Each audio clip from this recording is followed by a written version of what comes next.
Hi friends, welcome back to school with me channel. இன்னைக்கு நம்ம இந்த வீடியோவில் என்ன பார்க்க போகிறோம் அப்படின்னு வந்து பார்த்தீங்கன்னா, நம்ம கீபோர்டில் ஒளிஞ்சு இருக்க ஒரு கீயை பற்றி தான் நம்ம வந்து பார்க்குறோம். என்ன ஒளிஞ்சு இருக்க அப்படின்னு சொல்கிறேன்னு வந்து பார்த்தீங்கன்னா, ஆமாம், சர்ப்ரைஸான ஒரு கீ தான் இது. நிறைய பேருக்கு தெரிஞ்சிருக்க வாய்ப்பு இல்லை.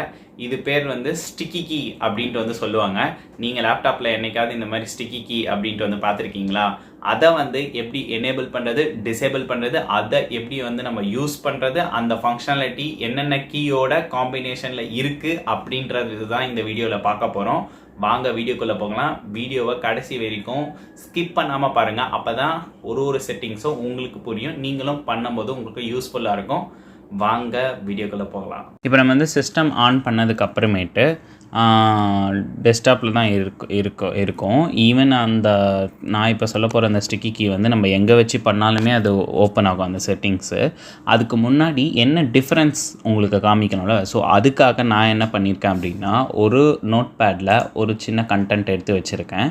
ஸோ இப்போ இதில் நம்ம செலக்ட் பண்ணுறோம் அப்படின்னா, இந்த கம்ப்ளீட்டாக இந்த நோட் பேடை செலக்ட் பண்ணி வேறு எங்கேயாச்சும் பேஸ்ட் பண்ணுறோன்னு வச்சுக்கோங்களேன். அதுக்கு நம்ம யூஸ் பண்ணுற கமாண்ட் வந்து கண்ட்ரோல் ஏ. இது ரெண்டுத்தையும் சேர்த்து ப்ரெஸ் பண்ணால் தான் உங்களுக்கு வந்து இந்த மாதிரி செலக்ட் ஆகும். அப்படி இல்லைன்னா இது வந்து செலக்ட் ஆகாது. கரெக்டாக? ஸோ இதுதான் வந்து ஃபஸ்ட்டு பார்ட்டு. இதை வந்து இப்போ நீங்கள் பார்த்துக்கோங்க. கண்ட்ரோல் ஏ நம்ம ரெண்டுத்தையும் ஒன்றா ப்ரெஸ் பண்ணும்போது தான் கீபோர்டில் இந்த செலக்ட் ஆப்ஷன் வந்து உங்களுக்கு வரும். கண்ட்ரோல் அமுத்திட்டு அதுக்கப்புறமேட்டு ஏ ப்ரெஸ் பண்ணாலாம் வராது.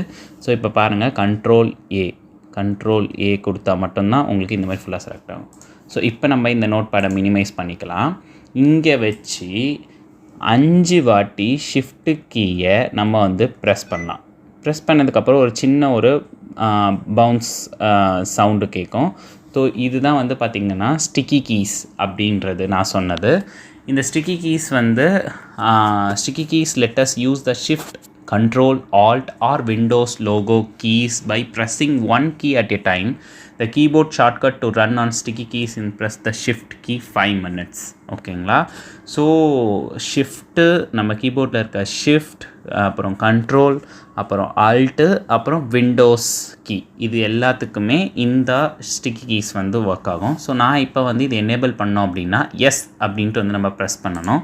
ஸோ இப்போ நான் ப்ரெஸ் பண்ணதுக்கப்புறமேட்டு இப்போ இந்த ஸ்டிக்கி கீ வந்து நம்மளோட லேப்டாப்பில் எனேபிள் ஆயிடுச்சு. ஓகேங்களா? ஸோ இப்போ அதை நம்ம டெஸ்ட் பண்ணுறதுக்கு என்ன பண்ணலான்னா, திருப்பியும் நான் சேம் நோட் பேட் தான் எடுத்துக்கிறேன். அதே நோட் பேட் தான் இது. இப்போ வந்து நம்ம என்ன பண்ணலாம் அப்படின்னா, நம்ம வந்து ஃபஸ்ட்டு வந்து கண்ட்ரோல் ஏவை சேர்த்து ப்ரெஸ் பண்ணால் தான் உங்களுக்கு வந்து செலக்ட் ஆச்சு. கரெக்டாக? ஸோ இப்போ நான் வந்து கண்ட்ரோலை ப்ரெஸ் பண்ணுறேன். நீங்கள் இப்போ இந்த ஸ்டிக்கி கீ எனேபிள் பண்ணிட்டாலே உங்களுக்கு வந்து எப்பப்பெல்லாம் நீங்கள் கண்ட்ரோல், விண்டோஸ், ஆல்ட்டு, ஷிஃப்ட்டு இந்த மாதிரி கீஸை ப்ரெஸ் பண்ணுறீங்களோ ஒரு பீப் சவுண்ட் கேட்கும். ஓகேங்களா? ஸோ அதுலேயே நீங்கள் தெரிஞ்சுக்கலாம் உங்கள் லேப்டாப் வந்து ஸ்டிக்கி கீ வந்து எனேபிள் ஆகிருக்குன்றத. ஸோ கண்ட்ரோல் நான் இப்போ ப்ரெஸ் பண்ணிவிட்டேன். இவ்வளோ நேரம் ஆச்சு. இப்போ தான் நான் ஏவை ப்ரெஸ் பண்ணுறேன். இப்போ பாருங்கள், உங்களுக்கு செலக்ட் ஆகிடுச்சு.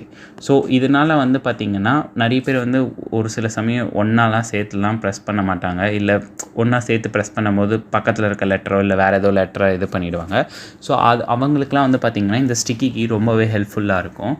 அது மட்டும் இல்லாமல் நம்ம வந்து இதில் வந்து கொஞ்சம் நேரம் கழித்து தான் இப்போ நம்மளுக்கு வந்து நான் ஏவே ப்ரெஸ் பண்ணேன். கரெக்டாக? ஸோ அப்போயுமே வந்து செலக்ட் ஆச்சு.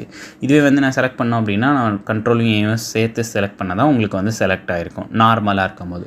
ஸோ இப்போ இந்த ஸ்டிக்கி கீயை எப்படி வந்து டிசேபிள் பண்ணுறது அப்படின்றதையும் நம்ம வந்து பார்க்கலாம். ஸோ அதுக்கு வந்து நீங்கள் என்ன பண்ணணும் அப்படின்னா, விண்டோஸ் அந்த ஸ்டார்ட் பட்டன் இருக்குல்ல, அங்கே ப்ரெஸ் பண்ணி செட்டிங்ஸ் உள்ள போயிருங்க. செட்டிங்ஸ் உள்ள போனதுக்கப்புறமேட்டு ஈஸி டு ஆக்சஸ் அப்படின்ட்டு ஒரு ஆப்ஷன் இருக்கும். ACs to access. ஓகேவா? இதை ப்ரெஸ் பண்ணிக்கோங்க. இதை ப்ரெஸ் பண்ணிவிட்டு கொஞ்சம் ஸ்க்ரோல் டவுன் பண்ணிங்கன்னா கீபோர்ட் அப்படின்ற ஆப்ஷன் இருக்கும். அந்த ஆப்ஷனுக்குள்ளே போய்க்கோங்க. அதுக்கப்புறம் யூஸ் ஸ்டிக்கி கீஸ். இப்போ வந்து இது பாருங்கள், ஆனில் இருக்குல்ல. ஸோ நான் இப்போ இதை வந்து ஆஃப் பண்ணி விடுறேன். ஸோ இப்போ வந்து நம்ம திருப்பியும் கண்ட்ரோல் ப்ரெஸ் பண்ணி ஏ கொடுத்தோன்னா வராது. அங்கே பாருங்கள், ஏ மட்டும்தான் வருது.